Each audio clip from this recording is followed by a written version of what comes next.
Excellent. Good morning, everyone. I can see all our attendees start to come through the virtual door, so to speak. Welcome. I'm Ebony Bennett. I'm the Deputy Director at the Australia Institute, and thank you for coming along to our 2021 webinar series. I'd like to begin by acknowledging that Canberra, where I live and work, is Ngunnawal country, and pay my respects to elders past and present and to the traditional owners of this land. Sovereignty was never ceded, and it always was and always will be Aboriginal land. The same as last year, we're aiming to do these webinars at least weekly, but the days and times do vary. So head to our website at australiainstitute.org.au/events so that you don't miss out. And just a few tips. I'm sure you're all old hands at Zoom now, but before we get going, to make sure it all runs smoothly, if you hover over the bottom of your screen, you should be able to see a Q&A button. If you click on that, you should be able to type in questions for Senator Lambie in the second half of this webinar. And you should also be able to upvote and other people's questions and make comments on them as well. Please keep things civil and on topic in the chat, or we'll boot you out. And lastly, a reminder that this discussion is being recorded, and we'll post it up on our website and on our YouTube channel, and we'll email it to everyone after the discussion. So today we're talking to Independent Senator for Tasmania, Jackie Lambie, about the importance of the crossbench. Over the weekend, Senator Lambie was a guest at Cathy McGowan's Getting Elected conference, which featured hundreds of current and prospective independent candidates and organisers from across the country trying to get elected. Candidates who may in future sit on the crossbench with Senator Lambie, but the crossbench has become more and more prominent in recent years. Most of what's written about in politics and policies is about the activities and the policies of the government and opposition, the Liberal and Labor parties. But in recent years, it's often the crossbench that determines the outcome of major legislation, whether it's things like company tax cuts or the crossbench that pursues reforms that the government isn't necessarily very interested in, like the need for a federal ICAC with teeth, something that Senator Lambie has spoken a lot about. And so that's why we wanted to talk to a prominent member of the crossbench today. Senator Lambie was raised in public housing in Devonport. She served 10 years in the Australian Army before being forced out by an injury. And she was elected as a senator for Tasmania at the 2013 federal election, at which time she was representing the Palmer United Party. But since then, she resigned from that party to sit as an independent in the Senate. She formed her own political party, the Jackie Lambie Network, of which she's the leader, and she was re-elected to the Senate in 2016. However, on the 14th of November 2017, she resigned from the Senate after it was confirmed that she was a dual national, part of a number of MPs and senators caught up in that at the time. And she's obviously a mother of two boys and joining us from Tasmania today. Thank you so much for joining us, Senator Lambie. We really appreciate it. Oh, thank you very much for having me on. May I call you Jackie? Oh, please do so. Yes, otherwise I'll find that title insulting. We'll just get on with Jackie. Well, it's been a political career that's been anything but predictable. We're also joined today by Eloise Carr. She's the Director of the Australia Institute in Tasmania. Jackie, just to start, I want to come to the topic at hand. In your experience, you've been sitting on the crossbench for many years now. Why do you think the crossbench is important? I think the crossbench is important because it keeps the rest of them accountable, and it keeps them at bay. You know, they've got to answer questions. If you've got power, if the blue or red's got power all through both sides of Parliament, then we're going to have a problem in this country, and nothing's debated. It's just pushed through, and that cannot. There's no way that could actually be good for the country. Yeah. And so you have been on the crossbench for quite a while now. Before we, I guess, get into a bunch of other issues, obviously there's a lot happening in Parliament at the moment. We've got allegations of rape against a sitting cabinet minister. We've got other rape allegations from the staff of Brittany Higgins in Parliament House. A lot of talk about the culture of Parliament House and how politics is toxic to women. What's your observations of what's happening up in Parliament at the moment, how the Prime Minister's handling this, and what the culture is like for women? First of all, I don't think the Prime Minister's handling this very well at all. I'll say this, and I've said it in the past, and I'll continue to say it. His emotional intelligence never ceases to surprise me because he has very little of it. I think that comes with life experience, and you've actually got to be born and bred without emotional intelligence, unfortunately. And for some people, especially at that sort of level, a lot of them do not have it. That's the first problem. So it's easy to sit in there in denial rather than turn around and say, I'm going to deal with this, and I'm going to deal with this right away today, and I'm not putting up with any crap. So it just doesn't have that in him. I'm sorry, he just doesn't. This is not going to go away. I think this is going to become bigger. I think you're going to see more people, especially more women, stand up about the culture in Parliament. For me, I don't see a lot of it. I don't go to Manuka and sit at the bars with the red or the blue team or anything like that. If anything, I might do a quick dinner with either a minister or a shadow minister or something every now and then, but that's about as far as it goes. So being so busy and having very limited staff and no backbenchers out there, I really don't have a lot of time for that partying, the mingling, and things like that, and let alone seeing the culture that's happening behind the closed doors. Look, there's no doubt. I'm not. I'm certainly very aware. I'm former military. They have the same bloody culture going in there. It's just as bad, if not worse. It seems to happen a lot worse in these institutions, and they seem to be able to cover it up a lot better in these institutions than what they can anywhere else around Australia's workforce. So it is very, very concerning. But for me, and I guess my being ex-military, I don't really have those men up there taking me on, to be honest. They're probably a lot more intimidated of Jackie Lambie than probably most others up there, myself and Penny Wong, and probably Tanya Plibersek. So, so I think because we can stand our own, we probably don't see it. See, I certainly don't. And I don't apologise for that. I'm just, I've got my head down. I'm trying to get as much done as I possibly can. There is a lot of legislation to get through, that sort of thing. In the same meantime, I don't take those bloody political donations, so I have to stay out there, on the streets and do what I've got to do because. So really, I don't have time. Hence, that's probably why I haven't had a partner in my life since I've been in politics. I hardly get to see my children, which moan about it.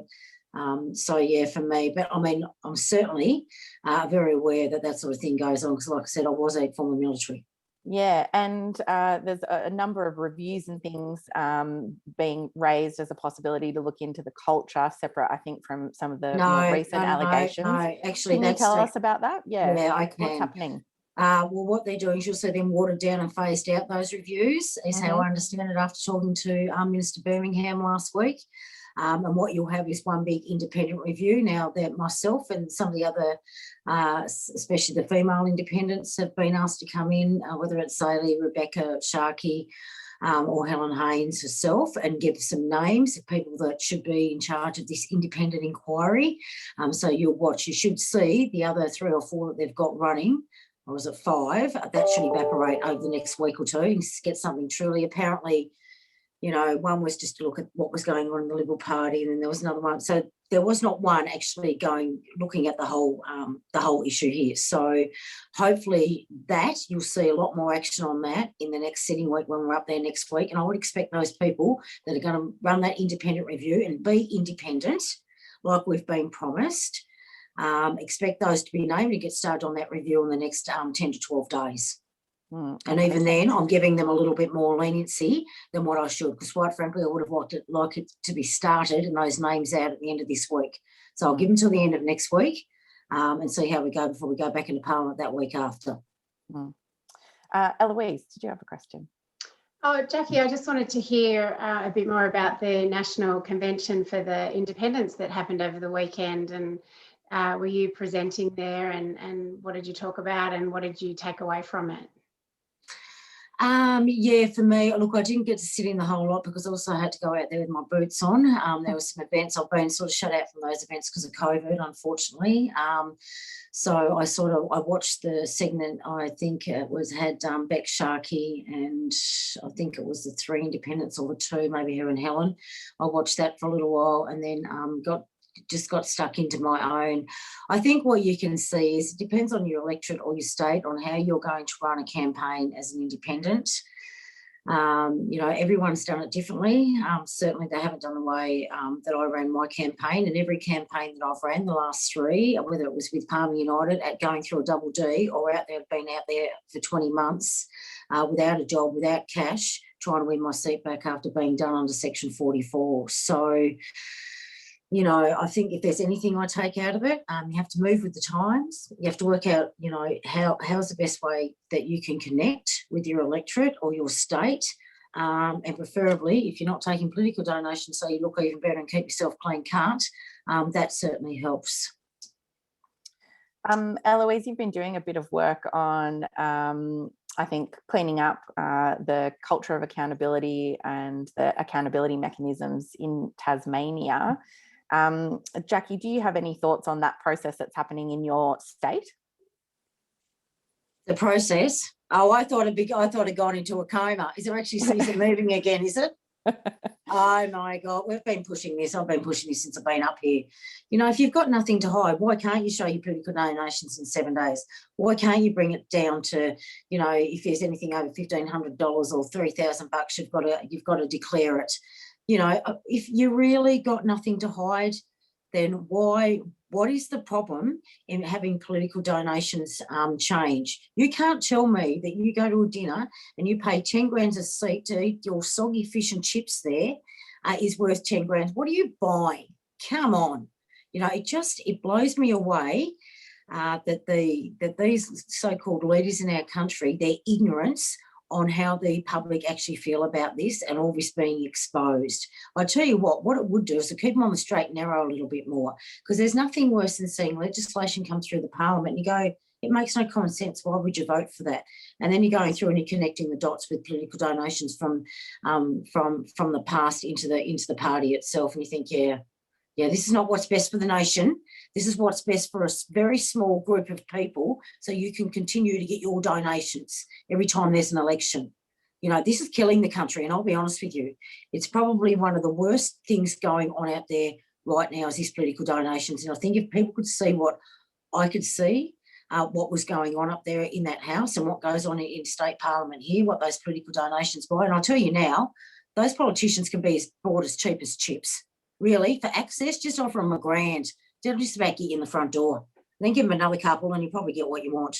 That's another frightening thing about it. You don't have to pay much to get what you want. I mean, for God's sakes, at least if you're going to give something to somebody, make sure you charge them an arm and leg. Christ, you know, it's really frightening. Yeah, Eloise, did you?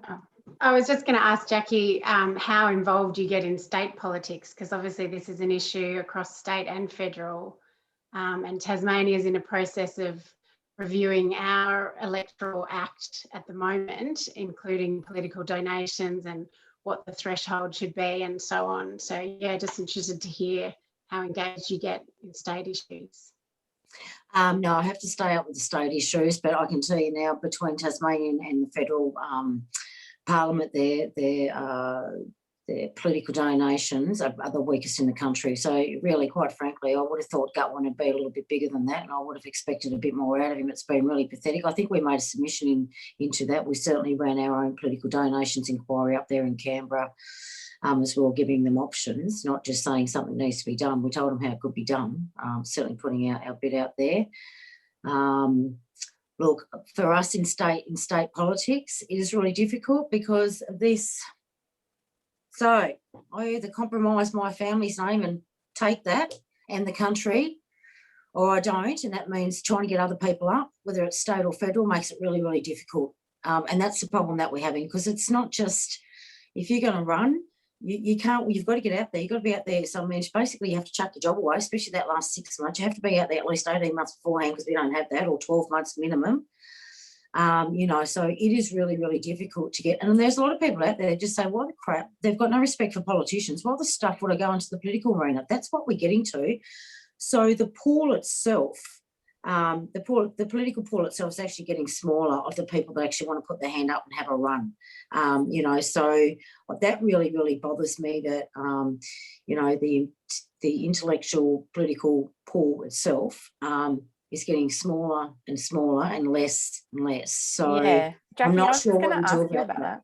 that. Yeah, so like, I think when you first came to Parliament, to be frank, journalists talk a lot about wanting regular people in politics, people who don't come as from a background and a long history associated with a political party, people that talk like regular people. But when you first got to Parliament, you know, you didn't sound like any other politicians. And sometimes I think some of the journalists who spoke with you were a bit snobby and made a lot out of the fact that you didn't keep to political talking points and, you know, you didn't talk like a regular politician. How important is it to you that there are other people like you who will put their hand up and run and don't face those kinds of barriers to getting into politics?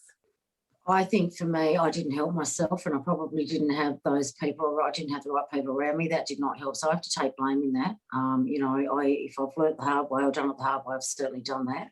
And I can certainly mentor people through that so they don't end up in the same situation that I did.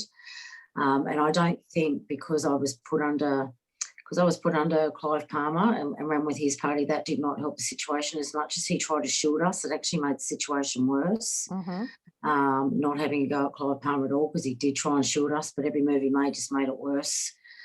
So it was really quite difficult. I come from a background where I didn't give a stuff about politics. I just knew that I needed to be on the inside to make a difference to veterans and to the state of Tasmania. I had no difference between the upper house and the lower house. No idea whatsoever. I really didn't. I had no idea what a Reb was. Absolutely none. I would make sure that, you know, people coming in, that they had some sort of, I never thought about that. I just thought, well, if I'll just work it out as I'm going along, right? Yeah. No, I wouldn't suggest anybody do that. I don't think I've ever seen anyone do that before. And I'm not educated either, because I joined the army at just over 17, nearly 18. So, you know, for me, what I would do is make sure that those people that were coming in maybe had just a little bit more political nous than what I did. Mind you, I had none, so I'm not asking for a lot. And that I guide you so you're not stuck in there, so you're not, you know, so you're not sitting in front of a camera and you have no idea yourself. For me, because I'd been out of work for 12 years, I was still working on my self-esteem and stuff like that, so I really had a lot going against me, even to the point after leaving Palmer United in November of 2014, I sat down with my dad in February and just cried and said, I don't have what it takes. I've been out of the workforce for too long. Yeah. Because my father goes, Lambies don't give anything up. We don't give up. We don't stand down. You know, otherwise I reckon I would have chucked in. It was difficult for me, but I would be very, very different than pretty much anyone else that's been in there, just because of my background, what I went through, and that I was still coming out of that Veterans Affairs thing, fighting with them for so long. So, Yeah. you know, but just making sure they're a bit more cushioned and they're a bit more better mentored, I guess. You know, so I would really like normal people out there to have a shot, but really, I'm telling you now, we're happy to back people and stuff like that, but they have to be prepared to give back as well, and that could mean taking 6 months out of your job, because it's the only way you're going to get elected, and that is a lot to ask anyone. It's bloody tough ask. So we're a little bit stuck in the middle. It's like, God, if we take political donations, you're damned if you do, damned if you don't. But really, I don't have permission. We're using my family's name to do that, nor do I have the permission of Tasmania when I come out to start with, said I won't be taking those donations. We rely heavily on the public, you know, very heavily on the public to give their $5, $10, $15, $20 notes, things like that, and chuck them in their bank account. You know, we have regular people now putting in $50 a month, stuff like that. Most of it comes from the mainland, I'll be honest with you. Tasmanians don't have a lot of money. We have a lot of elderly down here, and I feel shameful for even asking them. For me, it was very sweet when I was running around, had no money for the 20 months, me and Dad, and a borrowed van with Jackie Lambie all over it, that had little old ladies come out and giving me their $5 saying, go and get yourself a coffee, love. Or people just saying, here's $40, go and put some petrol in your car. Or people that would ring me up and say, hey, if you want to stay here at the hotel, we won't charge anything, come and stay for the night we're going through, you know. So it was a real community thing that way, and that paid off for me and kept our costs down, because it was really, really difficult. I think I had like $80 left in my bank on the last day before running into that election. So yeah, wow. And about 2 months worth of house payments left to cover me. So, you know, so it's like I'm prepared to give, and I was prepared to give my first house up to have a run before I ran out of money, went with Clive Palmer. So if other people want to have a run, you have to sacrifice somewhere. I can't just go out there and do it all for you. You know, so that means you are going to have to give up your job or or go on long service leave, but you're going to work every weekend going into that for the next, 8 to 10 months or whatever it is. So yeah, it's a lot. It's a lot to ask, especially if you've got kids, you're younger, you've got a partner. Basically, you have to put your life on hold, and there's no guarantee that you'll get a seat at the end. And so it's a lot to bloody ask. Jackie, you talked there about how much you had to learn on the job as you went, and since joining the crossbench in 2015, you really have played a key role in determining a lot of legislation, sometimes quite controversially. So, you know, right at the beginning, you were part of the crossbench that saved a lot of the clean energy architecture from Tony Abbott's acts, helping to create, I think, about $23 billion worth of renewable energy projects after that. And you've also supported things like the income tax cuts package that the Australia Institute has been quite critical of. And of course, things like repealing Medivac, for which you drew quite a lot of criticism. How do you approach those really big and controversial issues when you are likely to be in a balance of power and perhaps the final determining vote? And when you do cop criticism, how important is it to be able to explain how you approached it or why you voted the way that you did? I think you've just got to, because I have no political influence sort of around me, we look at all the evidence and we put all the evidence on the table and we look at it and we sift through it and we speak to the fors, against and anything in between. That's what we do. And we try and come up with the best solution or the best way around that is best for everyone. So there's no loser out of it all. And I guess that's the way we do it. I was very lucky. I didn't have a balance of power when Nick Xenophon was up there. For a short period of time, certainly up until Double D, I was a part of that, Palmer United and Ricky Muir, the motorists, when we still held that balance of power.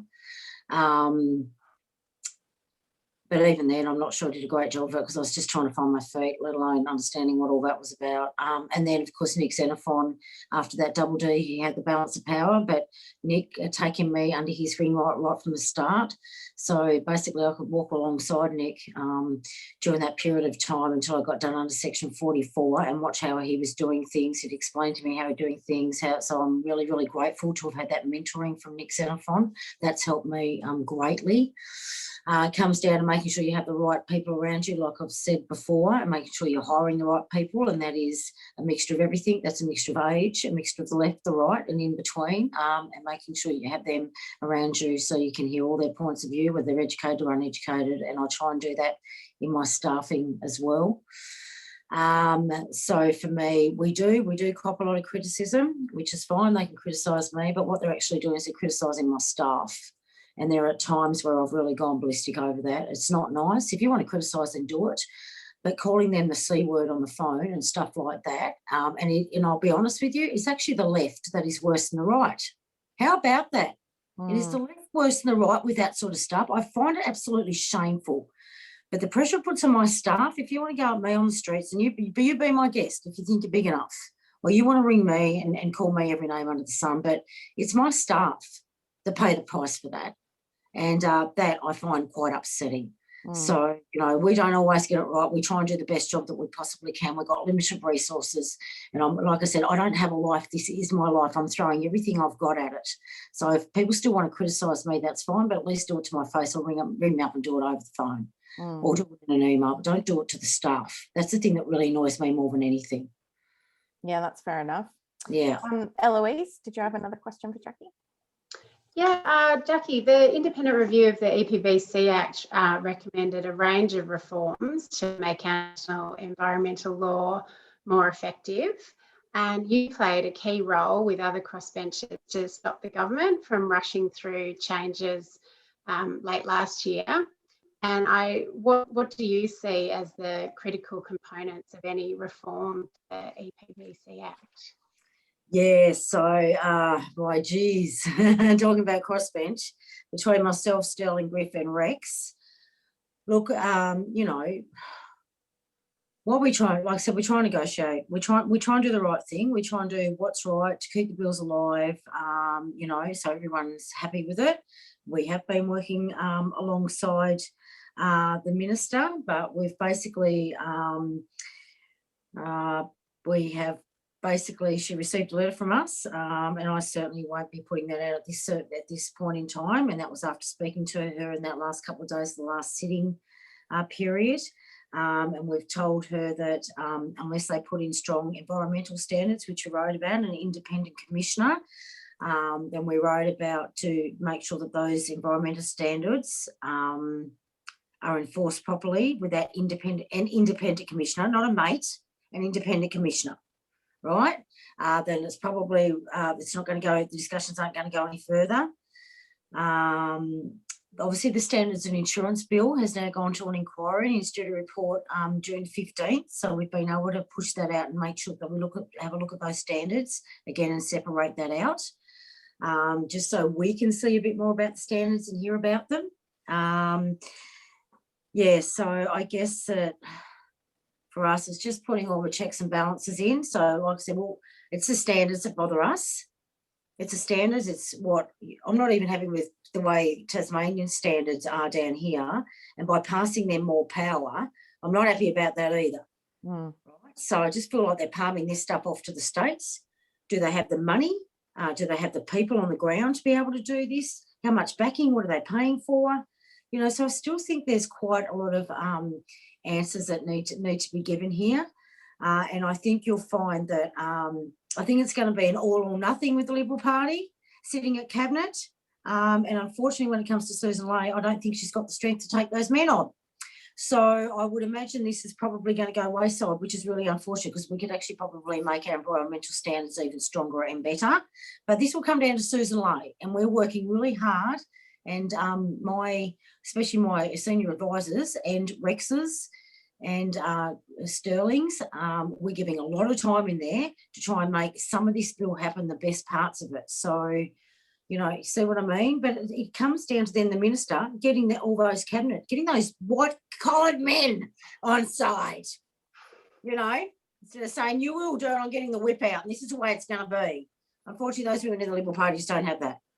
So as much as, you know, I don't have a problem with them personally, but their strength against those men, I don't know what it is. But, yeah, I just don't know where this is going to end up shortly, but it's going to come down to Mr. Ley on whether or not she can pull this off and whether or not she can convince her cabinet to lax it off a bit and let her control the situation. And I'm just not feeling the goodness of that she's going to be able to achieve that. So we'll go to questions from the audience in just a second, but I would just like to give a shout out. We've got about 630 people on this webinar, so thank you so much for joining us today, and I can see a lot of great questions here that we'll get to shortly. But Jackie, you've been an independent senator for Tasmania for quite a few years now. I just wondered if you could reflect for us on what you think some of the key things that you've achieved for Tasmania or some of the important issues ahead for your state that you're thinking about.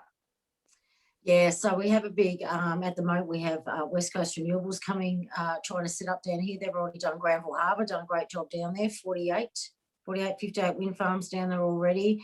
And right now they've got a signing deal, pretty much backers all over ready to go for, I think, 432 to go up through sort of like this side of the middle of Tasmania and come up. There's no problems with that.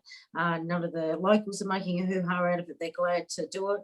But what it would give us is 3,000 direct and indirect jobs on the northwest coast. Be able to get the TAFE with its doors open again, which would be lovely. I mean, it's got its doors open, but you wouldn't think so, as you people would probably know. But TAFE have been doing it really tough, haven't they? Oh, mate. They've destroyed them anyway, and they we can talk about that in another session. But and hydrogen off that, you know, only invested, and the only person holding it up is the Mineral Council of Tasmania and the Premier of Tasmania. So it's funny that Robbins Island out there, that's sitting on an island that has these species that they're concerned about, building this great big bridge across to reach it, the destruction that's going to do to the environment, being ticked off like it's you know, not an issue whatsoever. And everyone's carrying on about it. Yet this one that everybody wants down here, that's much bigger, much better, already backed, not asking for federal government money or state government money, we can't get it ticked off. You know, so anyway, that's just one of my, that's the bee in my bonnet right now about that blitz, right? So, but I think the biggest achievement, obviously, for me is having that public housing debt wiped. Yeah. Well, it should be. There is problems with that though, and even with me getting that public housing debt, the reason it took me a little longer than what people say, what's the problem? Why is it taking 12 weeks? Is because I had to do like a legal document to say whether it's Liberal Labor in Tasmania, you must keep the same amount of funding, if not more, and if it's the same amount of funding, it must go up with the increases. standard increases each year as well. So that keeps ticking over, right? So that was an agreement we had to make. So there's a bit of argy-bargy about that, at least keeping up the CPI, that you must keep that amount of money that you're using now in there and keep that going.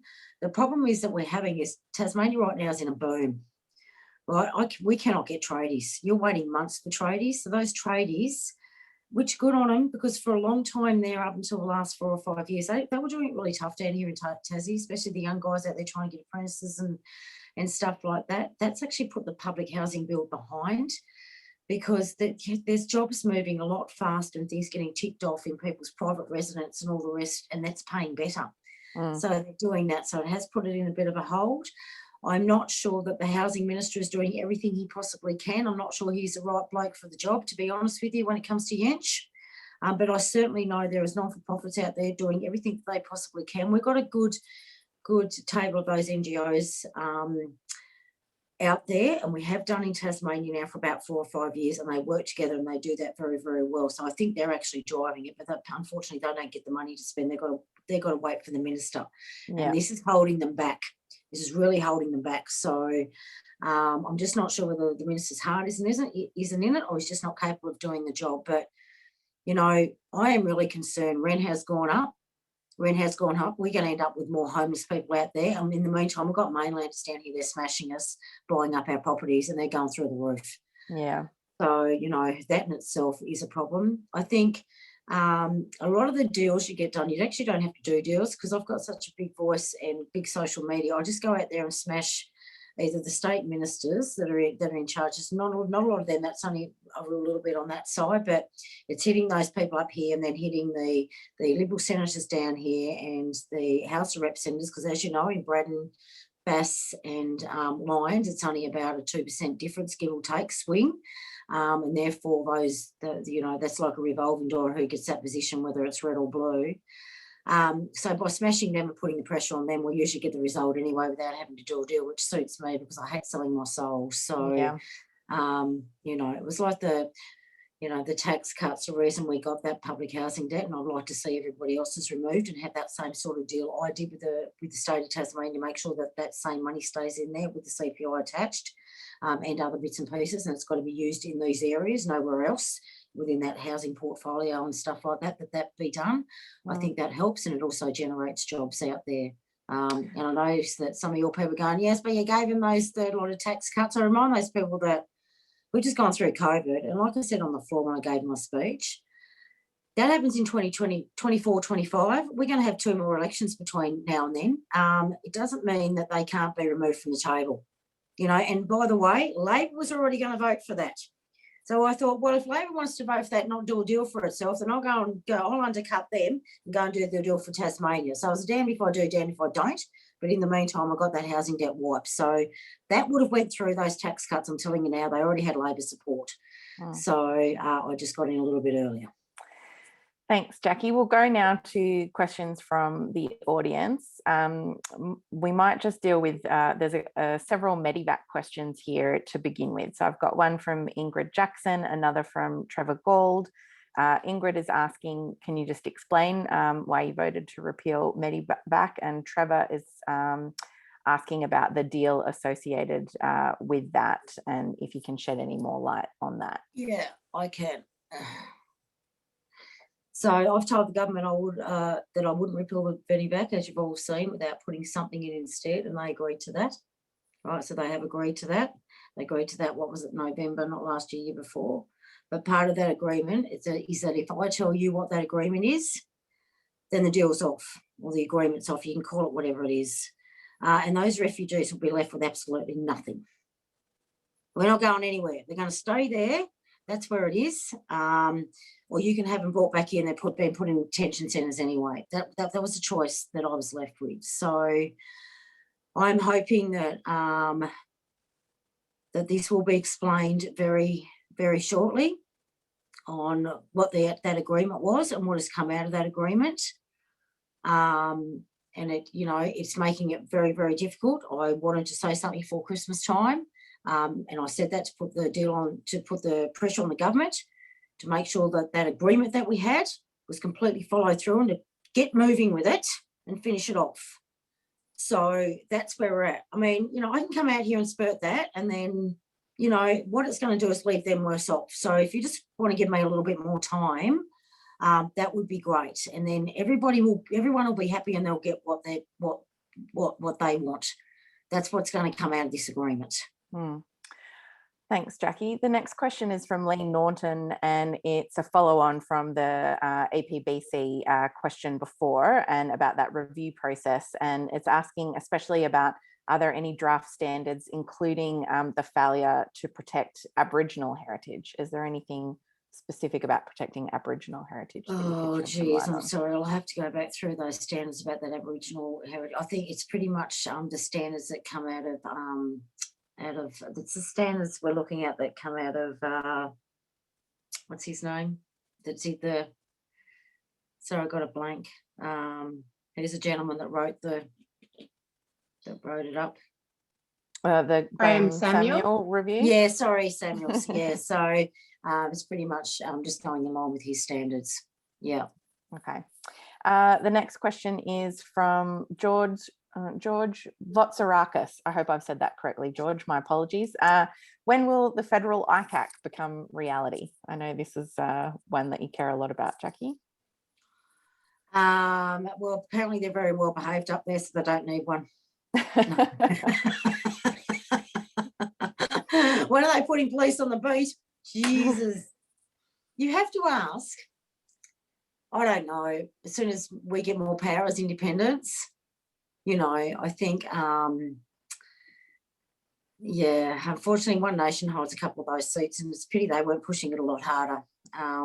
You know, and Labor's even their ICAC, you know, you don't hear them pushing it a lot because theirs is quite weak as well. I just don't, you know, I think the Greens, they're really, they're pretty much on the ball with this all the time. And because you've got, you know, you've got some people down the lower house. So I think there's about 5 or 6 of us as independents that are pushing it, but we still just do not have enough power that going. You know, I would think that, yeah, I don't know what the problem is. If you have nothing to hide, why wouldn't you set one of these things up with the biggest lot of powers that they can possibly have, that nothing's off the table? And, you know, by allowing that ICAC to make sure that if there are criminal charges that they are charged as well, have another cell from the outside specifically attached to that. But I mean, I can sort of give and take with that if they want to pass it out to the feds or whatever once they find criminal activity. But I just don't see what the problem is. I think it would bring a lot more transparency into the public arena, and it would also keep them more on the straight and narrow. It really, really would. Right now, they can get away with anything. They're just about getting away with murder, to be honest with you. And it frightens me where we're going. You know, even leaders need discipline, unfortunately, and that's life. That's what it's about. And without that ICAC, we're not getting that. And until we get that, you won't see any changes going to be made, I don't think, in federal government. The next question is from Tracy Davis. She says, Jackie, your vote and all crossbenchers is vital to defeat the IR bill that will hurt all workers. Where are things up to with that IR bill, and where are you leaning on that? Yeah, so we're still waiting to see whether anything's going to be removed from that. Obviously, you had the boot got the boot, which was a good start. But there is some good stuff in that bill. That's the problem. I mean, you know, you have we need to come up with a wording for casualisation. There's no doubt about that. We can't keep going on, you know, from after that, the federal court thing that's just happened. We need to be able to fix that. We need to make sure that employers aren't ripping off employees. So there are a couple of things in that bill that really need to be dealt with that could actually make workers' lives out there even better. So we're trying to just keep that alive. Certainly the between Sterling Griff and myself and Rex, just trying to keep that alive. And my advisors have been speaking, have touched base with the Attorney Generals, but it's like the Attorney General's given up. So it's not like if he's not going to get the whole bill, then don't worry about doing it at all. So that's what I'm up against. Well, that's what we're up against. And I don't know where One Nation is, because one minute they're supporting it and then they're not, and then they are, and then they're probably not when they take the vote. And when they take the vote, they probably will. You know, so I just think if Porter, the Attorney General, is going to take this all or nothing approach, then he's going to end up with nothing. But there are things that need to be fixed. And certainly I do not want to see, after that decision in the courts, your small business having to pay back years and years and years because people are going from casual to permanent. You know, I don't want that standard and that sitting there. Something needs to be done. I want small business out there is already doing it tough. So that's a real problem in itself. So employees getting ripped off, you know, having much bigger penalties put up against the employers. And that sort of stuff should be happening to make sure it's a deterrent. So there is, you know, some parts of this bill that really need to be spoken about, left on the table and dealt with, unfortunately. Thank you. The next question is from Angela Hill. She says, "Hi Jackie, how would you encourage young people to enter politics without joining the Labor or Liberal parties? Would you encourage them?" Yeah, no, not particularly. It's a little bit, unless you're really hardcore and you want to go and fight for your country, I wouldn't join the military at this point in time either. It's got issues. So look, you can't you know, if one of my kids wanted to come into politics, I certainly wouldn't stop them. I'd do everything I can to support them and mentor them, as much as I'll be rolling my eyes back saying, can't you find something else to do? You know, if they really want to do that, but, you know, I understand the young kids' ways, if that's where their heart is and that's the goal that they want to achieve in their life, and that is their silver lining, then geez, you know, I'll get out there and do everything I can to possibly encourage them and help them. It is quite difficult. I do believe they've got Labor's, is it Emily's List? That they do in Victoria. I think I haven't spoken about it for a long time. I think that's a really good initiative. For young women, that seems to be that's working particularly quite to help well. women into politics. Yep. Yeah, it has, and I think that's really great. Unfortunately, I've only got limited numbers of people and volunteers, and trying to run something like that makes it really difficult as well. I wouldn't encourage anyone under 30 years of age or 28 to actually come into politics until they've grown up a little bit and got a little bit of a life experience on their hands. I don't know. I think it was the first or second year I was up in Parliament. I think it was Royce White or something, 22 years of age and being a minister. Right, thank you. I nearly blew over. I thought, are you kidding me? This boy's got no experience, no nothing. And he's, you know, you can use too much of your power being a bigger person too and being an adult on those younger people, like really, and I think that bothers me as well, especially, you know, younger people expect mentoring and stuff like that, and people can take advantage of that for their own reasoning. Yeah. Jackie, you've talked a little bit about how difficult it is as one person with your own political party and the resources, you know, that you don't have. So the next question is from John Baker. So he says, what resources do you and other independents on the crossbench have to respond to issues and policies and to develop your own policies? And so he said here, for example, staff, research by think tanks like the Australia Institute, sharing with other like-minded independents. Could you just talk to us a little bit about how the crossbench deals with that kind of not having a whole political party to back you when you're on the smaller end of politics? Yes, so I have one of my senior advisors from Grattan and the other one's from the Institute. I love watching the debate between the two of them. Very interesting. I do lie. The good thing is with me, I can't really speak for the rest of them, but because I have been in the game now since 2013, I've learned who to trust, who to take word from, that they're telling me the truth and they're doing it for the right reasons, not because it suits the little who they're lobbying for or anything else, but it is right. And so you can narrow that down slightly. You've still got to see all the different groups out there and stay on the ground and things like that. But I've started, you know, you can know who to trust and who you can go to. I do use the Australian Institute. You know, I'm not sure if I'm allowed to say that, but I do. You know, I've always had a good relationship with Ben Oaquist. I've been very grateful for his help over the years. So grateful. Can I ask how much you talk to other members of the crossbench and what kind of relationship all the crossbenchers have in Parliament? Yeah, so for the Senate, so like Sterling Griffiths and Rex Senator Patrick's, they usually meet on a Monday, so that my legislation advisors speak to theirs. So we've been able to get that up and running. It just took that first 6 or 8 months where we all got settled back in, but that's sort of running now, so that helps. Being able to discuss that between a lot of us. We struggle to discuss with One Nation.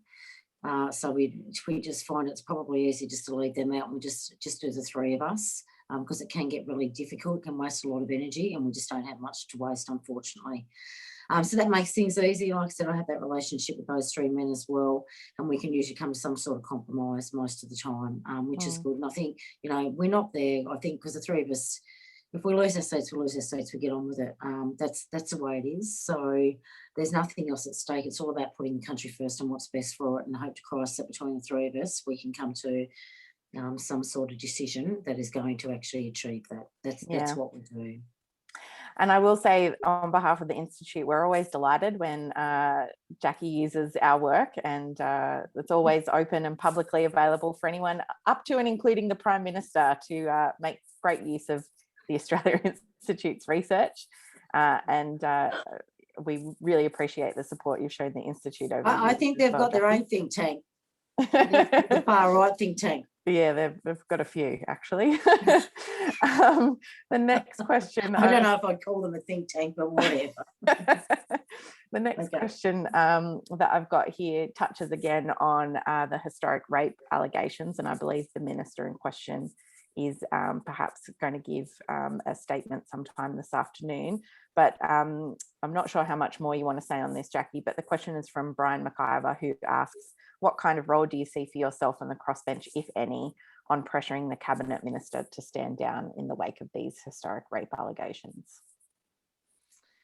Yeah, I actually find this quite absurd. No doubt that they'll come out in denial, because that's exactly what they do all the time. I believe if there is something hanging over a minister's head and it's going to hurt their party and hurt the country, then they should have enough conscience to step down and sit at least on the backbench. But unfortunately, we don't see that. Leading by example happen very often, if at all. As a matter of fact, the only person I've seen do that is Sam Dastyari.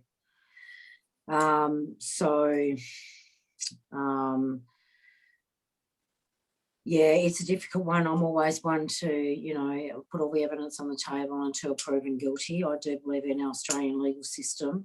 But then on the other hand, you've got the Defence Minister out there, you've got alleged war crimes going on, and some of those blokes have been sacked even before they've been found guilty. So it's like the Liberal Party wants its cake and wants to eat it as well. So, it's really, really bad leadership, and at least at the very minimum should go to the backbench until this is all sorted, I think. Thank you. The next question is from Fred Sim. He's curious to know what your thoughts are on the federal government's response to the Aged Care Royal Commission report so far, especially given you've mentioned that your constituents in Tasmania, there's a lot of elderly people and most of them not wealthy. Oh, I just don't think the Prime Minister has any shame, to be honest with you. Honestly, I call it karma, but he probably have more than enough money to be in one of those aged care centres. But, when you've looked at 20 reviews or 20 inquiries in the last 20 years, and we've all known this, and Labor's no better. They did very little when they were in power. So, I find it absurd that Albanese can come out there and start smashing them when, honestly, Labor didn't do a lot themselves.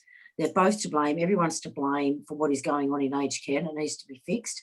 Those recommendations need to be put in as quickly as possible, and there should be no excuses for not doing that. It blows me away how they can say that they'll have all these care packages out there for the people in their own homes out there when we don't even have the workforce to back it up. So what is wrong with, once again, TAFEs, we need students. Once again, what is wrong with saying, hey, if you go and do your aged care, you go and do your Cert 3 or Cert 4 in aged care, we'll give it to you for nothing. And by the way, we're going to give you a pay rise as well because you deserve one. It's just like our cleaners out there cleaning the toilet. They're the worst paid in the country. And I just think it just disgusts me that they're nearly below the minimum wage. They're just sitting right on top of it. Encourage people to go into that sector so we've got more people to do the job. We still cannot get you know, we still cannot get how much the little things like this. We still can't get the statistics on that. Sterling Griff is really into about how much they're spending on food, how much they spending on, you know, what sort of staff. Why isn't there staff ratios? Considering we have staff ratios in childcare centres, there is a lot of work to be done here. But to sit here and actually talk the talk and not walk the walk, especially with the most vulnerable people in our society, and not actually get those implementations, not put those recommendations in and implement them. I'll tell you what, I think it's just going to show what we've all been thinking about. Morrison's got a perfect time. He's got a perfect chance now, opportunity to stand up and say that he can show that he can actually walk the walk and not talk the talk. But I tell you, I'm not... I certainly won't be holding my breath over the situation, which is really unfortunate. But for goodness sake, if there's one thing that annoys me in Parliament, it's doing those inquiries and then doing exactly what they said about all those aged care ones. Being they go on a shelf and they collect dust, and nobody does anything about them. You know, it is dreadful and it's shocking what's going on in those aged care homes. And you know, even the practice of some of those aged care homes, unless you start doing something, I'm not sure it's going to alleviate. You see the banks starting to misbehave themselves after the Royal Commission, you know. So how long is it going to do it before aged care is going back to normality and misbehaving if they're not already? So, you know, the only way you can do is get those recommendations in as quickly as possible and really put your foot down on them. Yeah, and we were just doing I did a podcast with our senior economist, Matt Grudnoff, yesterday, and we were talking about the kind of economic aspect of it. And what you've said there really hits the nail on the head. They're poorly paid, but it's an incredibly labour-intensive industry. It needs more funding. It needs a bigger workforce. It needs a better qualified and a better paid workforce. If you can do all of that, that would be an absolute jobs bonanza for the country. So not only would we be giving dignity to all Australians living in aged care, but you'd actually be doing a hell of a lot to grow the economy, to reduce the unemployment rate, and to help lift wages for everyone. If such a big sector is having wages growth, that would help everybody else as well. Yeah, and if you've got a sector where training is a deficiency, then let them do their degrees or let them go through TAFE, and we as taxpayers pay for it. You know, you've only got to do it for 4 to 6 years, so you can get a numerous amount of people there. And even if you say, right, well, we've done this and pay for you, you're going to do return of service. You know, these things are never discussed on the table. That's just common sense to me. Well, we've paid for that, but you have to stay in that sector for at least 5 years. Yeah. You know, or something. I've lost track of all the questions here. Let me see. What else have we got? More, we've already asked about federal ICAC. What else have we got here? Oh, here's one that kind of, you were just talking about the banks, Jackie. So Alicia Gawthorne has asked, first of all, says thank you for making the time today, and that she has real concerns about the Treasurer's proposal to repeal the responsible lending laws, which is currently being reviewed by a Senate committee. Do you have any thoughts on that bill and the removal of individuals' rights to take action against banks? Yes, I do have a problem with it. Yeah, I'm going to wait. Look, I always do the right thing. I'll let the inquiry do its job. And if I've got the time, I'll try and at least get half a day in one of those inquiries just so I can actually hear it. But I do have an issue with that. It'll be very interesting to see what the inquiry comes out with. And I'll wait until then and have a good look at it, and we'll just see what's floating around and whether anyone's done any deals with them already or whatever. But, you know, I just... yeah, if people want to go and sue, they should have the right to do so. I watched This Is B Squad, and there was a law firm out there which I found very disappointing that said, no, you'll take this or nothing, and you're not getting an option to sue for any more money. And they're supposed to be out there for the most vulnerable. I won't mention their name in case they sue me, but I was really disappointed in the B Squad in the way that was for some of our most, if not the most vulnerable people in our society that had some of the most physical and psychological issues that you can possibly imagine. That, you know, when they were getting them 50 cents an hour or whatever else, and that they made a deal that they could get 60% of their wages back. The law firm made a crap load of money out of it, and they were not allowed to sue for any further loss of earnings, you know. So, you know, don't forget things like that. That made me feel sick to the gut. So I'll be watching this one very carefully. And just to wrap us up, Jackie, I know you've done a lot of work around veterans issues. Is there anything on that front that you want to leave us with before we wrap up? We've only got 5 minutes. Not really. I think, I've been out there banging the drum now for 8 years. It's sort of, it's certainly the Tasmanian people, when I first went out there, they said, what are you standing on? Because I had no idea what I was doing. I said, well, I'm telling you, the veterans aren't being treated any better than what they were since they're Vietnam veterans. And they went, oh, no, that's not true. And you spend 5 minutes with them and they'd go, oh, my God, they've learned nothing from our Vietnam veterans, have they? I go, nope. No, so and I think by doing that, you can see the wheels really turning now for that Royal Commission. But for me, there's only one way that this is going to be fixed, and that is by actually having a Royal Commission.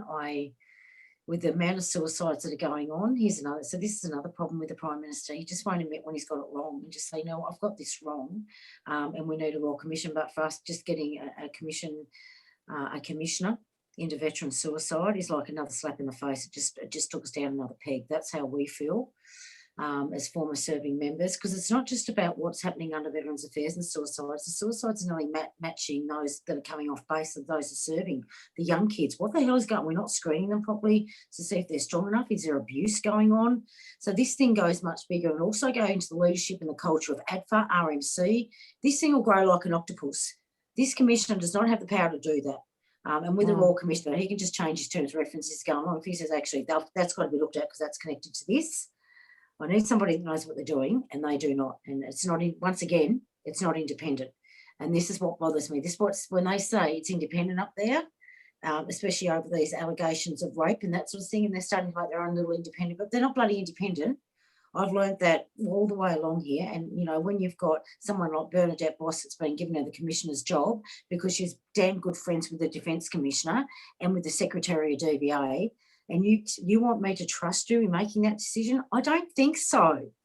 I don't think so. So for us, there is only one way. We're having a big rally on the day before. We're really going to smack it out this year. So we're having a big rally on the day before Anzac Day, and we're just trying to get clearance through one of the states to be able to do that because of COVID. So there'll be more on this getting out there in the next few weeks, but we're not mucking around. We want boots on ground on that 24th of April, and we're going to go out there and give it our best shot and just really push the issue. Excellent. Well, we're going to have to wrap it up there. Thank you so much for your time, Jackie Lambie, and thanks Eloise for joining us as well. And if I can just let everyone know, we've got a lot more exciting webinars coming up over the next few weeks. So next week on Tuesday, March the 9th, we're talking to the Senate President, Scott Ryan, about the role of the Senate in our democracy.